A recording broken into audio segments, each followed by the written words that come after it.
The Tower of Babel, an esoteric lesson for the craft lecture by past master Abdul-Malik ibn Mchenry. Scriptural basis.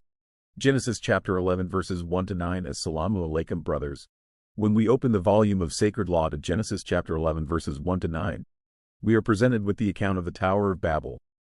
On the surface, it is a tale of human ambition. A people united in speech and purpose, seeking to build a city and a tower whose top reached unto heaven. Yet, as with all sacred allegories, the surface is but a veil. The true light is concealed within the folds of symbolism, awaiting the understanding brother to draw it forth. The operative symbolism: the tower represents a literal edifice of stone, the labor of many hands, the alignment of skill, and the harmonization of work. Here we see an image of operative masonry at its height. A unified workforce, a shared vision, and an unwavering will. But it is here, brothers, that we meet the duality of the craft, for the building was not raised in harmony with divine will, but as a monument to the ego of man. The speculative symbolism in speculative masonry. The Tower of Babel becomes a cautionary emblem. Each stone of that tower can be likened to our thoughts, words, and deeds, the inner building of our spiritual temple. When these are laid upon the foundation of selfish ambition, the work will crumble. When they are joined with the mortar of humility and brotherly love, the edifice endures. Just as the builders of Babel spoke one tongue, so too must the craft speak a common language, the language of the square, the compasses, and the plumb. Yet the divine scattering at Babel reminds us that unity of speech without unity of spirit is fragile, for the true great architect will not suffer pride to complete what virtue has not designed. The esoteric significance on a deeper plane. The Tower of Babel is an allegory of the ascent of the mind without the ascent of the heart.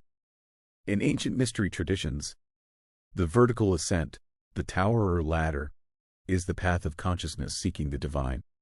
But when that path is built only upon intellect and not upon the purification of the soul, confusion, Babel, inevitably follows. The one language represents a unified state of mind before spiritual disharmony, a stage in the life of the Mason where all faculties work together toward the light. The scattering of languages signifies the fragmentation of the inner man when the ego intrudes upon the work, leading to inner discord and spiritual disorientation. In this, brethren, we find a profound Masonic truth. Our great work must be constructed upon the square of morality, the plumb of rectitude, and the level of equality, or else it will stand only as a monument to self, destined for ruin.